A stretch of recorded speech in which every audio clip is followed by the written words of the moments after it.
Robert Kaatera ಸಿನಿಮಾಗಳ ಮೂಲಕ ಖ್ಯಾತಿ ಗಳಿಸಿರುವ ತರುಣ್ ಸುಧೀರ್ ರವರ ಮದುವೆ ವಿಚಾರ ಕೆಲ ದಿನಗಳ ಹಿಂದೆ ಭಾರೀ ಚರ್ಚೆಗೆ ಗ್ರಾಸವಾಗಿತ್ತು. ಸೋನಾಲ್ ಜೊತೆಗಿನ ಮದುವೆಯ ಬಗ್ಗೆ ಇದೀಗ ತರುಣ್ ಪ್ರತಿಕ್ರಿಯೆ ನೀಡಿದ್ದಾರೆ. ನಟಿ ಸೋನಾಲ್ ಜೊತೆಗಿನ ಮದುವೆ ವಿಚಾರ ನಿಜ ಎಂದು ತರುಣ್ ಸುಧೀರ್ ಒಪ್ಪಿಕೊಂಡಿದ್ದಾರೆ. ಅತಿ ಶೀಘ್ರದಲ್ಲಿ ಸಿಹಿ ಸುದ್ದಿ ಹಂಚಿಕೊಳ್ಳುತ್ತೇವೆ. ರಾಬರ್ಟ್ ಸಿನಿಮಾ ಸೆಟ್ನಲ್ಲಿ ಪರಿಚಯ ಆಗಿದ್ದು ದರ್ಶನ್ ಸರ್ ತಮಾಷೆ ಮಾಡುತ್ತಿದ್ದರು.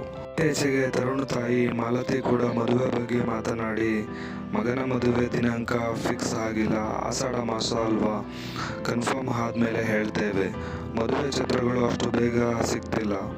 ಮಗನ ಕೈಲಿ ಸದ್ಯ ಜಾಸ್ತಿ ಪ್ರಾಜೆಕ್ಟ್ ಇದೆ, ಇದೆಲ್ಲ ನೋಡ್ಕೊಂಡು ಮದುವೆ ಮಾಡ್ಕೋತಾರೆ ಎಂದು ತರುಣ್ ಮತ್ತು ಸೋನಾಲ್ ಮದುವೆ ಸುದ್ದಿಯನ್ನು ಅಧಿಕೃತವಾಗಿ ತಿಳಿಸಿದರು. ಮಾಲತಿ ಸುಧೀರ್ ಚೌಕ ರಾಬರ್ಟ್ ಕಾಟೇರ ಸಿನಿಮಾದ ಸಕ್ಸಸ್ ನಂತರ ತರುಣ್ ಹೊಸ ಸಿನಿಮಾದ ತಯಾರಿಯಲ್ಲಿದ್ದಾರೆ.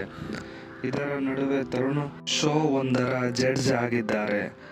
MLA ಮದುವೆ ದಿಬ್ಬಣ, ರಾಬರ್ಟ್ ಗರಡಿ, ಶುಗರ್ ಫ್ಯಾಕ್ಟರಿ ಸೇರಿದಂತೆ ಹಲವು ಸಿನಿಮಾಗಳಲ್ಲಿ ಸೋನಾಲ್ ನಟಿಸಿದ್ದಾರೆ.